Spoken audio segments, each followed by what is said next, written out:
Buenas tardes, señoras y señores.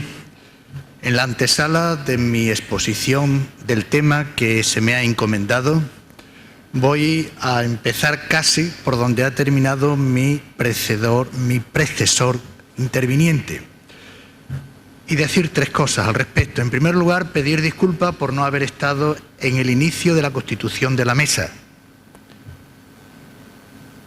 En segundo lugar, agradecer al presidente de este congreso, don Miguel Villafaina, y en su persona al comité científico y al comité organizador, quienes a través del profesor Rebollo me invitaron a participar en este congreso y, lógicamente, es lo que ha posibilitado que ahora me encuentre entre ustedes.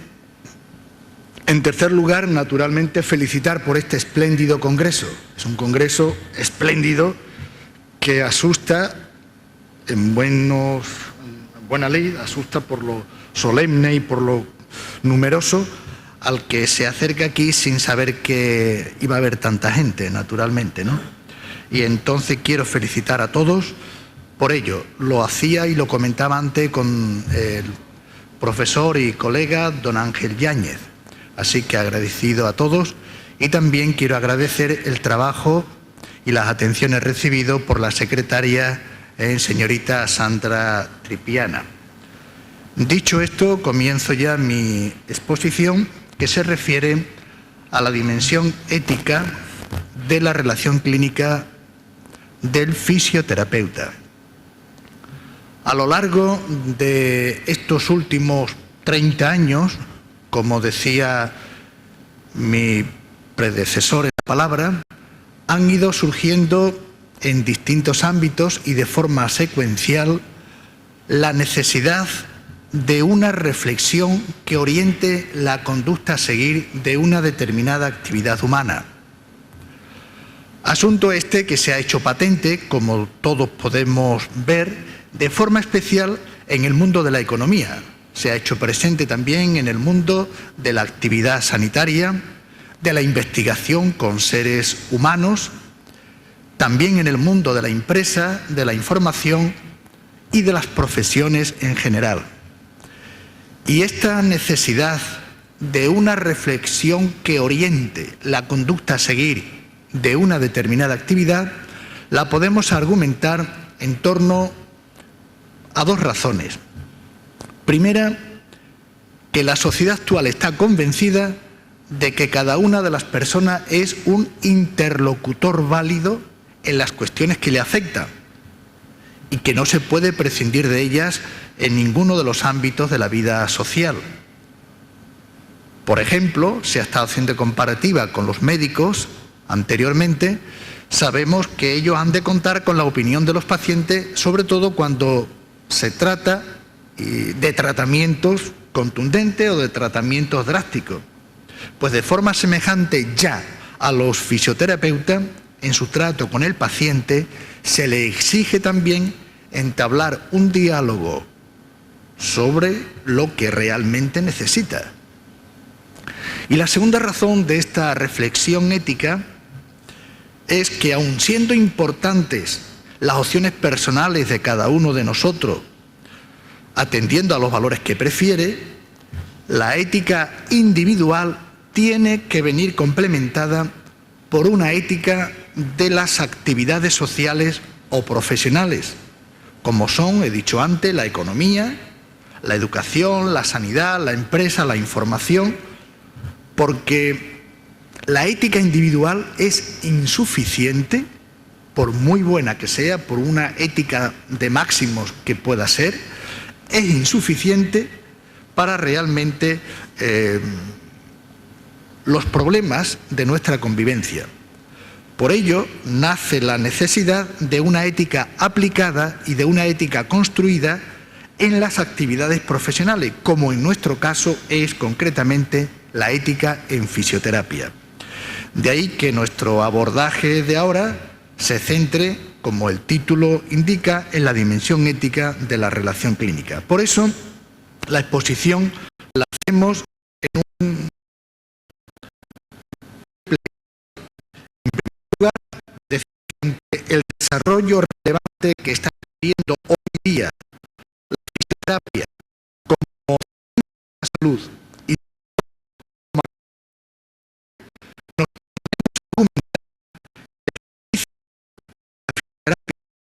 allá de la pura realización de los masajes que son derivadas, es verdaderamente una actividad profesional que resuelve problemas de salud y lo resuelve en el marco de la relación social fisioterapeuta-paciente. Esto es muy importante y es importante poner de relieve algo que se da por hecho, como es los profesionales fisioterapeutas, nosotros los profesionales, bueno, pues eso se da por hecho, pero se conoce poco. Por tanto, voy a insistir en el primer punto, en el carácter profesional de la actividad fisioterapéutica. Si bien se ha insistido, me ha venido muy bien la ponencia anterior, porque ha insistido en la autonomía. Entonces yo ya lo voy a dar por supuesto. En fin, ahora iremos a ello. En segundo lugar, queremos decir que la acreditación del fisioterapeuta hoy en su quehacer social, tanto a nivel asistencial, como a nivel científico, como a nivel investigador, etcétera, se pone de manifiesto en el bien interno que le constituye, es decir, en establecer, planificar, aplicar actuaciones y tratamientos pertinentes por medio, naturalmente, de agentes físicos que curan, que previenen, que adaptan, que readaptan, que recuperan al sujeto afecto de disfunciones somáticas, naturalmente. Por ello nosotros vamos a tratar de fundamentar aquí éticamente ese bien interno de la fisioterapia. Y en tercer lugar, indicaremos algunos, naturalmente, de los criterios o de las actitudes que han de guiar el comportamiento profesional del fisioterapeuta en la relación clínica. Vamos entonces con el primer punto, el carácter profesional del fisioterapeuta. Miren ustedes, el concepto profesión, como ha puesto de relieve en sus investigaciones el gran sociólogo y el gran teórico de las profesiones Max Weber, dice que el concepto profesión, que recuerda, por ejemplo, a la palabra alemana Beruf o a la inglesa Calling, y que nosotros traducimos por profesión, tiene claros orígenes religiosos y incluyen el sentido de vocación y de misión. Ya hablaremos luego de ello. Claro, los reformadores protestantes entendían que la propia conducta moral consiste en sentir como un deber el cumplimiento de la tarea profesional en el mundo. Por tanto, el modo de agradar verdaderamente a Dios está en cumplir en el mundo los propios deberes profesionales a los que hay que entregarse enteramente con alma y con cuerpo para realizar esa vocación. Pero, la conciencia de que ejercer la propia profesión es un deber moral, fruto de la conciencia de un deber religioso, va desapareciendo poco a poco. Y por ende, cobra autonomía la conciencia de ejercer la profesión propia como un deber moral, sin más. El profesional como tal es un consagrado a una causa de una gran trascendencia social y humana, como lo es, por ejemplo, la justicia, o como es la educación, o como es la salud, o como es hoy día la comunicación. De ahí que al profesional se le exija ir más allá del propio interés egoísta y emplearse en la causa social, que es la que trasciende a quien la sirve. Hoy día, por ello, una vez que las profesiones empiezan a emanciparse de la esfera religiosa y a fundamentarse en una ética autónoma, como es el caso de los juristas o de los médicos o de los docentes en su conjunto, también el fisioterapeuta tiene que argumentar su carácter científico y asistencial que desarrolla fundamentando dicho trabajo, dicha profesión, en una ética autónoma. Claro, el fisioterapeuta desarrolla efectivamente una actividad humana, por la cual presta un servicio específico a la sociedad y lo presta de forma institucionalizada. Esto es lo que ya comienza a perfilar ese carácter profesional. Servicio que ejerce de forma o de modo exclusivo, considerando por tanto intruso, que los hay muchos por ahí de aficionados, a quien pretenda ejercerlo desde fuera de la profesión.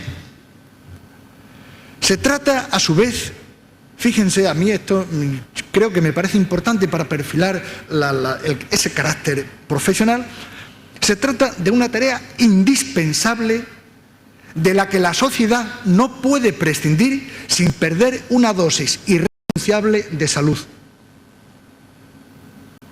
Por tanto, creo yo que esto es fundamental, más allá que andar con, a ver, está bien el reclamo al político y está bien desmarcarse del médico y está bien, pero no lo hagamos nunca a la contra, sino por la fuerza interna que la fisioterapia lleva y que luego vamos a insistir en ello.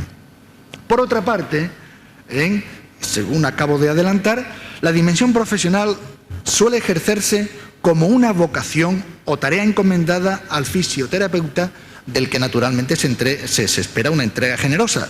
Por eso las personas que la ejercen, y la ejercen de forma estable, obtienen de ella su medio de vida, naturalmente.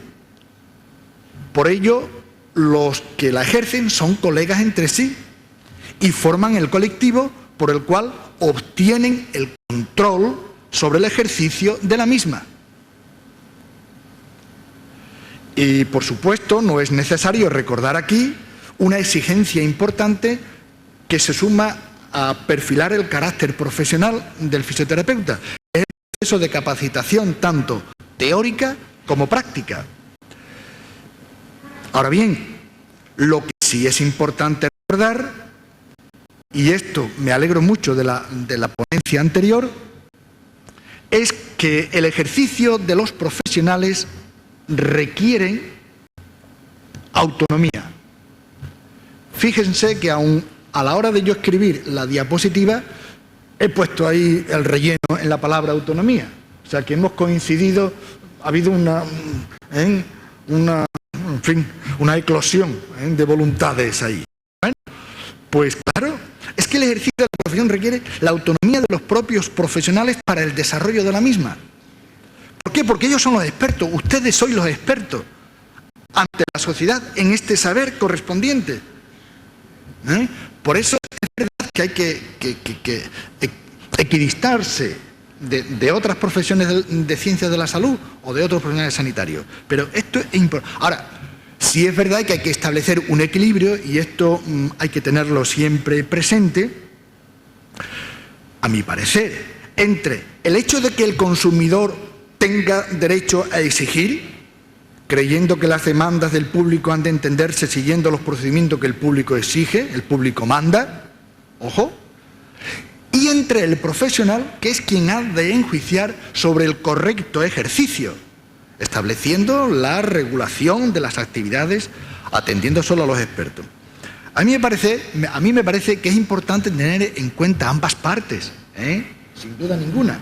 Ahora, pero de aquí la importancia de que sean los propios profesionales quienes han de promulgar el código de ética de fisioterapia, con la intención de autorregularse y de resolver posibles conflictos antes de establecer pleitos judiciales. Quiero hacer un paréntesis y elevar a categoría de reconocimiento público el texto del Código de Ética de Fisioterapia de Andalucía.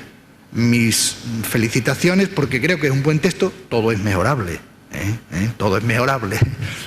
Sí, todo es mejorable, pero creo que muy bien. En fin, no es el momento de hablar del código, pero quería decir lo del código para ver cómo los profesionales son los primeros que tienen que autorregular sus asuntos, resolver sus problemas antes de acudir al foro judicial.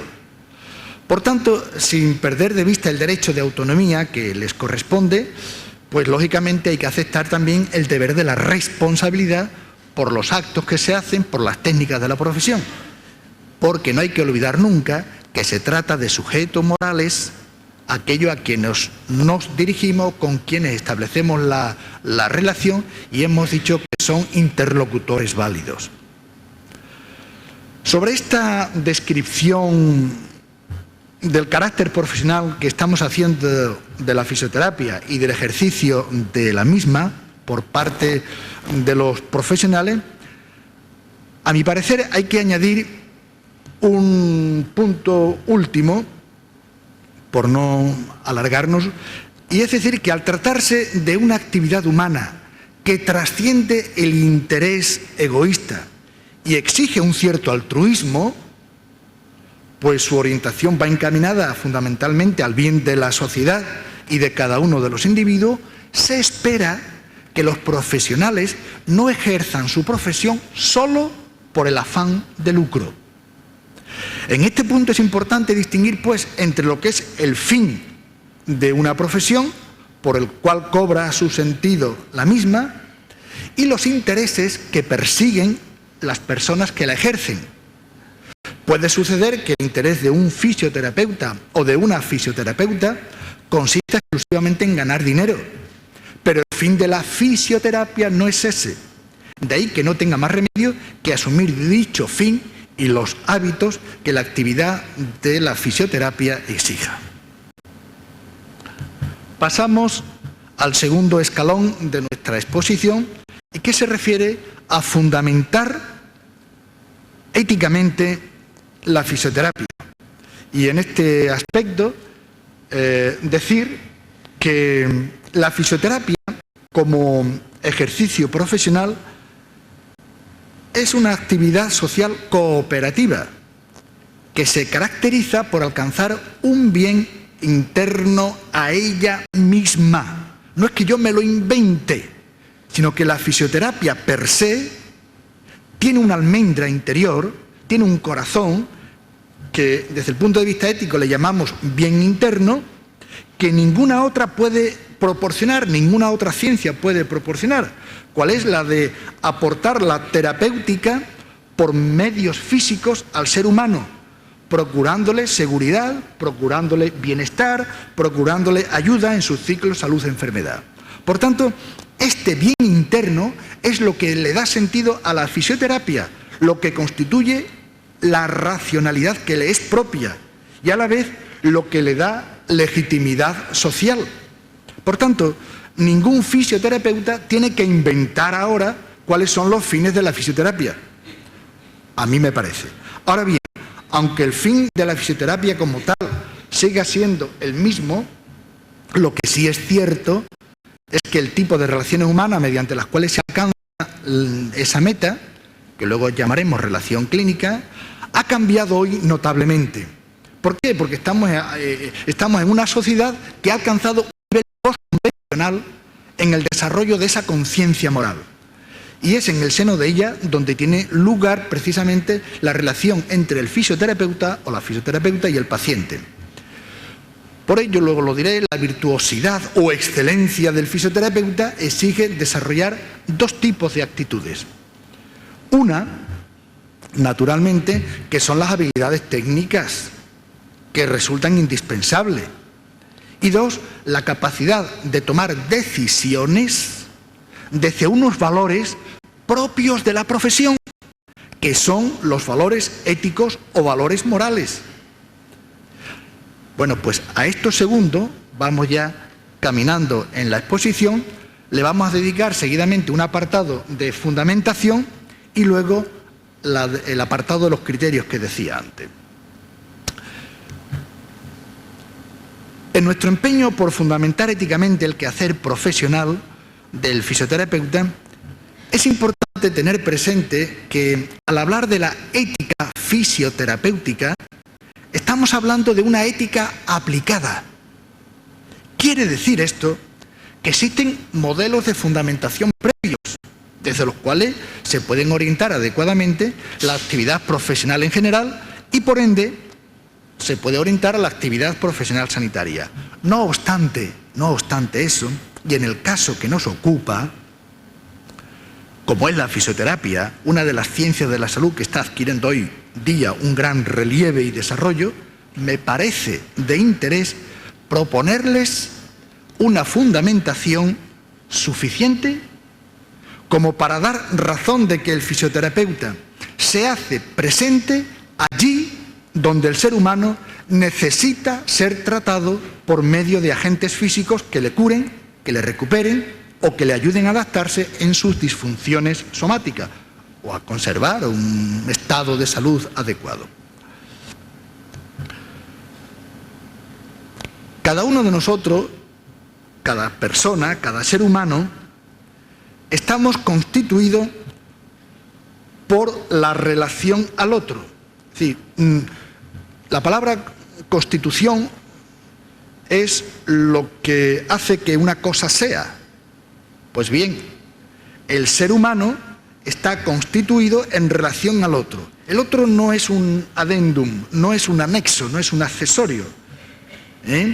Por eso, la referencia al otro, esta alteridad que nos define, no es algo vivencial. Yo tengo que atender a otras personas, tengo que tener un sentido solidario. No es algo vivencial ni intencional, ni muchísimo menos, sino que uno es versión al otro, está vertido al otro real y físicamente. Por eso, antes de que se tenga vivencia de los otros, estos han intervenido ya en mi vida y están interviniendo en ella. Por eso el fenómeno biológico por el cual un niño se encuentra vertido hacia su madre o hacia quien hace veces de quien va a recibir la nutrición o donde va a encontrar su amparo, claro, es una forma radical de sentirse a sí mismo. Por eso, a la unidad del binomio necesidad de atención terapéutica, por un lado, y por otra parte, la prestación de tratamientos fisioterapéuticos que le ayuden a prevenir o que le ayuden a redactar al sujeto con esas disfunciones, nosotros la denominamos ayuda. Por ello, la situación de zocorrencia que se actualiza en un sujeto afecto de estas disfunciones somáticas y se presenta a nosotros, esa situación de zocorrencia es la que está provocando de suyo nuestro quehacer, está provocando de suyo nuestro modo de ser. Y ese es el que da razón del fisioterapeuta como ayudador del otro. Es entonces, señoras y señores, cuando nace la ética clínica del fisioterapeuta. Es por esa situación personal de socorrencia por la que el fisioterapeuta tiene acceso a la realidad del otro, eso es, a la realidad del otro como ser menesteroso. Entendemos por ello que por la apertura del otro necesitado, del enfermo, a su fisioterapeuta, por esa apertura del menesteroso a su fisioterapeuta, digamos, tiene la experiencia de la alteridad, la experiencia del otro, una experiencia sentida como responsabilidad ante el ser humano necesitado. Y una ética, o esta ética de la alteridad, es la que me obliga a mí, a él, antes que a nada. Es la que a mí me obliga a estar solícito por él. Consecuentemente, el marco en que se expresa el específico modo de ser del fisioterapeuta no es otro que el marco de la clínica. Y así, la categoría moral que define la relación profesional enfermo-fisioterapeuta no es otra que la clínica sin más. Todos sabemos que la clínica, pues, el término, pues viene como todo el argot sanitario, medicina, fisioterapia, podología, enfermería, pues viene del griego, naturalmente, ¿no? Donde ya la ciencia alcanza el gran relieve. Y el verbo clino, clinomai, eklinon, kéclica, que así se conjugaba en mis tiempos, pues lo que significa clino en la primera persona del presente de indicativo, pues significa yo estoy yacente, no muerto. Estoy en la yacija, en el jergón que decían en mi pueblo, en ese colchón lleno de borra o de hojas de mazorca, que tú la tiras en el suelo y te echas allí para no coger frío del suelo. Por tanto, el clinado. Y el clinado, el adjetivo, está en la cliné, está en la cama, ¿eh? Entonces, la persona que está clinada refleja la situación que experimenta debido a la afección que sufre. Entonces, cuando el fisioterapeuta o alguien decide clinarse junto a él, saber qué le pasa, averiguar por qué, la ciencia, por qué está así, por qué le pasa así, con el fin no morboso, como pudiera ser en una anteconsulta de un médico, donde allí lo mío es más gordo, lo de mi cuñado es más grande, no, ¿eh? Y aquello se hace una atmósfera irrespirable, sino con el fin de ayudarle y de recuperar su firmeza, entonces está asumiendo y está expresando una actitud clínica. Por ello, el marco constituyente del fisioterapeuta es lo clínico y por consiguiente la clínica, donde convergen todos los demás saberes de la fisioterapia, anatomía, patología, todo. Es la categoría moral por la que se le reconoce y acredita socialmente a la fisioterapia como ciencia de la salud. Así pues, una vez dicha esta fundamentación anteriormente que refería, entendemos que la categoría ética,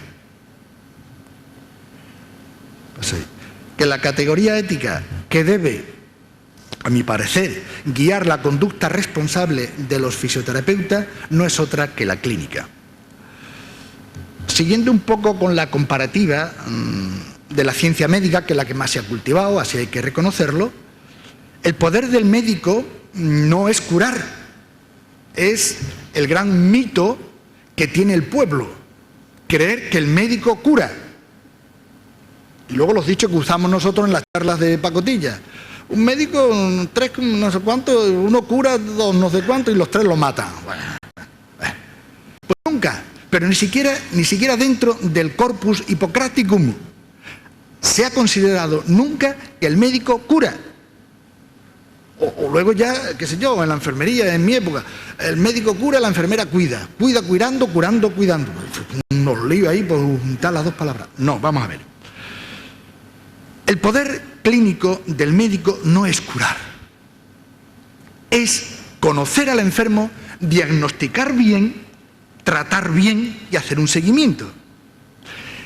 Que la curación o la restitutio ad integrum, que decían los clásicos, venga o no venga, será algo por añadidura, vendrá o no vendrá. Que el ser humano cure o se recupere, éticamente es más accidental. Puede ser o no el resultado del ejercicio clínico. Lo que sí es su deber es ser clínico. Conocer bien al enfermo, diagnosticarlo bien, tratarlo bien, pues el médico o es clínico o no es médico. Incluso, por hacer una derivada que no es el momento, pero los jueces juzgan no por resultados, sino por procedimientos. Claro. Entonces, si tú clínicamente has metido la pata, pues ahí es donde realmente se puede imponer sanción. Pero en fin. Bueno, pues de forma semejante, aquí quería llegar, el problema en el quehacer fisioterapéutico va a estar cuando no se conoce bien al enfermo, cuando no se diagnostica bien por desconocimiento o por mala praxis, y cuando no se trata bien, pues por lo mismo. Probablemente haya síntomas y manejo de los síntomas, y en muchos casos pueden darse resultados vencedores del mal físico, pero a lo mejor nadie ha decidido clinarse junto a él con el fin de ayudarle a recuperar su firmeza. No hay solicitud por su salud. Y así muchas veces se bordea la clínica como categoría moral. Así que cuando no hay un fisioterapeuta que se empeñe en ayudar al otro en menesterosidad como enfermo, este comenzará a ir de una cuneta a otra, de un fisioterapeuta a otro, de este vete al médico no sé cuánto, vete al otro, de una prueba a otra, como una patata caliente, acumulando iatrogenia, pues nadie se responsabiliza de él. Por tanto, lo que está en el fondo de la fundamentación ética del quehacer del fisioterapeuta es la búsqueda del bien clínico, cuando éste se empeña en establecer, en planificar, en aplicar actuaciones o tratamientos que por medio de los agentes físicos pues curen o prevengan o recuperen al sujeto que está afecto de estas disfunciones. No obstante, esto es una postilla mía para descomprimir esta tensión, es que difícilmente sería posible conseguir el bien clínico en fisioterapia sin que haya buenos fisioterapeutas. Y vosotros yo creo que sois el mejor argumento de toda fundamentación ética.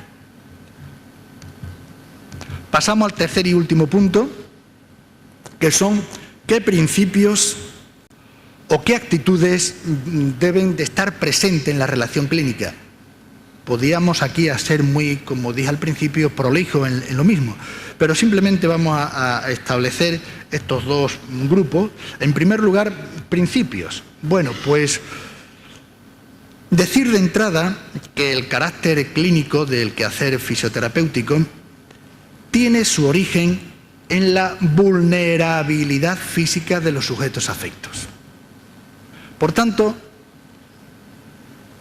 esta realidad es la que irrumpe en nosotros con fuerza prescriptiva y ante la cual el fisioterapeuta no puede mirar para otro lado, no puede permanecer pasivo, sino que debe responder solidariamente, ayudándole a desarrollar su autonomía personal. Entonces podemos decir que la vulnerabilidad de nuestros enfermos podemos establecerla como el imperativo categórico de nuestra atención para con ellos. Consecuentemente, la atención a estas personas, prestada con medios físicos, de forma integral, etcétera, etcétera, etcétera, es empeñarse en la búsqueda y en la consecución del bien interno que no se especifica. Por ello, cuando un fisioterapeuta se empeña en desarrollar este bien interno de la fisioterapia en sus enfermos, aportando todo aquello que le dé seguridad, que le dé bienestar, etcétera, entonces cuando podemos decir que en él tiene lugar la experiencia ética. Claro, la indiferencia o el desdén de algunas veces, que algunas veces se pone de manifiesto, puede darse en la relación clínica, pues entonces eso significará no solo negar la experiencia ética, sino sobre todo que ese profesional, ese fisioterapeuta, jamás podrá gozar de esta moral y vida. Como en las demás profesiones sanitarias, a la ética de la vulnerabilidad corresponde el principio de la responsabilidad. No solo en el sentido de ser responsable, ojo, no solo en el sentido de ser responsable de la propia acción o del deber hacer legalmente establecido, no, sino sobre todo ser responsable funcionalmente del deber ser que conlleva el sujeto afecto, mediante el reconocimiento, por nuestra parte, de su dignidad humana. Y más allá del derecho y del contrato, se encuentra el sentimiento de responsabilidad. Yo me acuerdo mucho siempre del Principito. El Principito lo hemos leído todo el mundo. Bueno, pues en el Principito, si recordáis, se le dice, tú eres el responsable de tu rosa. Sencillamente porque la rosa es débil y necesita cuidados. Y porque tú has domesticado y la has hecho, de algún modo la has hecho tuya. Bueno, pues todavía con mayor frecuencia se puede decir esto de la persona vulnerable, que se encomienda a un fisioterapeuta. Más que una cuestión de derechos y de deberes, de contratos y de pactos, de denuncia y exigencia, es cuestión de saberse y de sentirse responsable de su salud si no corremos el riesgo de destruirla. Y por último, desde la ética de la vulnerabilidad, Recordar que también el mayor grado de exigibilidad moral y ética en la relación clínica con nuestros enfermos se sustancia en el principio de la no maleficencia. Ya sabemos todo que es un principio absoluto. Estamos obligados a no hacerle nada malo a nadie, aunque no se entere. Y hoy día, no lo vamos a explicar aquí, el perímetro de la no maleficencia es el de la justicia, y la justicia nos obliga a poner entre paréntesis nuestros intereses particulares en beneficio de los otros. Bueno, vamos ya con el último punto referido a algunas de las actitudes en el desarrollo de la relación. Vamos a ver, hoy se habla mucho de excelencia profesional y de aspirar a la excelencia. La universidad de excelencia, se nos llena todo de mucha excelencia, a mi parecer, muchas veces política, inflando el perro. Y perdón por la expresión en un foro como este. Pero es la realidad. No digo siempre, por favor, pero bueno, en un porcentaje considerable. La excelencia profesional con la que deseamos finalizar un poco esta intervención requiere que el fisioterapeuta desarrolle una serie de cualidades básicas que garanticen su trabajo como verdaderamente un trabajo o un quehacer sanitario. Servidor pone en primer lugar la compasión. Pueden llamarles a ustedes la atención. Miren, no es una virtud exclusiva de ninguna filosofía moral. No es una virtud de religión alguna. La compasión está presente desde la noche de los tiempos en el pensamiento ético clínico. Léanse ustedes cualquier libro del Corpus Hippocraticum, pre, en y post Hippocraticum. ¿En qué consiste la compasión? Consiste en percibir como propia o como propio el sufrimiento y las disfunciones somáticas de la persona que acude a nosotros, de la persona que nos requiere. Claro, y es la situación de esa persona precisamente la que nos exige un movimiento que se dice extático, es decir, salir de sí mismo para comprender al otro y conocerlo. Por tanto, la compasión no es empatía, no es empatía. La empatía es algo espontáneo, es una especie de comunión anímica que se establece por casualidad entre personas que comparten un mismo talante. La empatía facilita mucho, indudablemente, la relación fisioterapeuta-enfermo, pero no es propiamente una virtud, porque la virtud requiere trabajo, requiere esfuerzo, tanto del espíritu como del cuerpo. Por eso la compasión es un hábito cuyo ejercicio perfecciona al que la desarrolla, a la persona que la cultiva. ¿Por qué? Porque eso es lo que le aproxima al otro, y esta proximidad al sufrimiento ajeno es el requisito para la conducta ética. Ojo, y claro, la garantía de la autenticidad de la compasión no son las lágrimas. Yo lloro contigo también. No, sino la acción solidaria. Por tanto, la compasión en fisioterapia no significa sustituir a la persona y decidir por él. Significa ponerse en su piel, significa no robarle su identidad, como si fuera tontito, y significa desarrollar la clínica como categoría moral que hemos dicho antes. El tema de la vocación ya lo he referido de otra manera. No es un ángel que llega aquí y te dice, tú pa' fisioterapeuta. No. Sino que el fundamento de mi comportamiento fisioterápico es porque el otro, el alter, el otro, se presenta a mí con disfunciones somáticas y él provoca, es decir, la llamada, la vocación, originariamente está en él, provoca mi acercamiento. Y en este sentido, pues uno, por ese bien interno que portamos nosotros como fisioterapeuta, es lo que nos hace sentirnos responsables del otro. Paso a la capacidad naturalmente de comunicación. Aquí habría que hablar mucho de ello, pero solamente la titulamos para decirles que para un fisioterapeuta en su relación clínica es fundamental esta esta capacidad de comunicación. ¿Por qué es fundamental? Porque es lo que le capacita para desarrollar la confidencialidad, para desarrollar la confianza. Sin capacidad de comunicación, difícilmente habrá confidencialidad en la relación clínica fisioterapeuta-enfermo. La competencia profesional, que ya se ha hablado aquí, paso de ella, y la última que yo quería poner, no sé si esto es la independencia, el autoestima. Yo creo que hay que tener una razonable confianza en las propias capacidades. No pueden haber fisioterapeutas miedosos, no pueden haber gente que... Por eso se habla del proceso de formación continuada que antes ha referido, ¿no?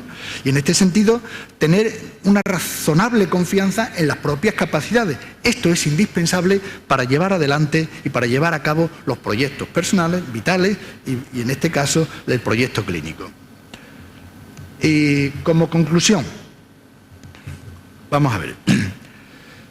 En la primera parte, como pueden ustedes recordar, argumentaba que la fisioterapia dejó de ser hace ya tiempo un oficio o una simple ocupación y que hoy día, además de ser una flamante ciencia de la salud que se remonta a la noche de los tiempos, el fisioterapeuta queda bien acreditado como un profesional sanitario de primera línea.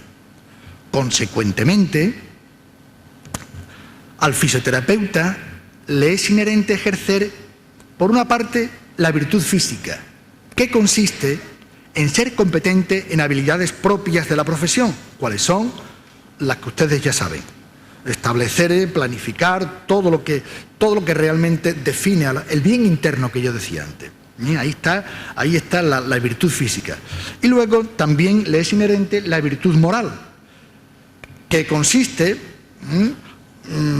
pues en predisponernos realmente a emplear esas habilidades en un sentido bueno, en el sentido que exige el Código de Ética Profesional, para prestar un servicio a la sociedad según los valores éticos y los valores morales.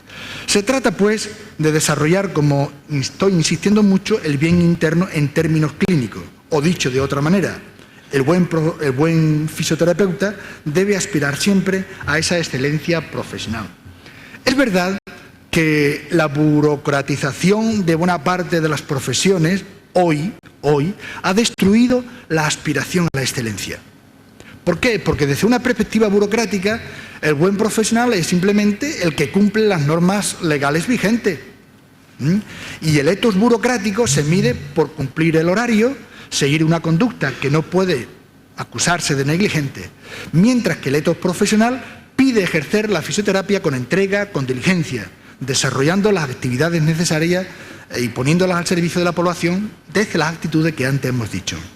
Por tanto, se le pide al fisioterapeuta, no solo unos mínimos legales insuficientes para llevar a cabo la tarea de hacer el bien a la persona, sino que el bien de esa persona exige que el fisioterapeuta desarrolle esa actividad, repito, aspirando a la excelencia.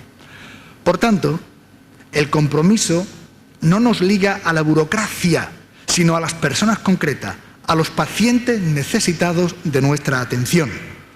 Todos los que somos o podemos ser afectos de disfunciones somáticas o estar necesitados de conservar un buen nivel de salud, confiamos en que quienes nos ayuden a alcanzar ese nivel adecuado de salud seáis unos buenos profesionales de la fisioterapia y además de ser unos buenos profesionales de la fisioterapia, seáis unos fisioterapeutas buenos.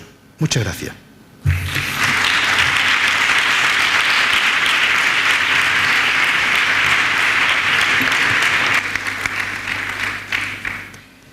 Muchas gracias, doctor De Llano. Muchas gracias por su clara exposición en cuanto a la fundamentación, principios y aspectos éticos clínicos del fisioterapeuta. Y siguiendo esta línea, y por el bien interno de esta mesa, vamos a intentar alcanzar la excelencia en el horario.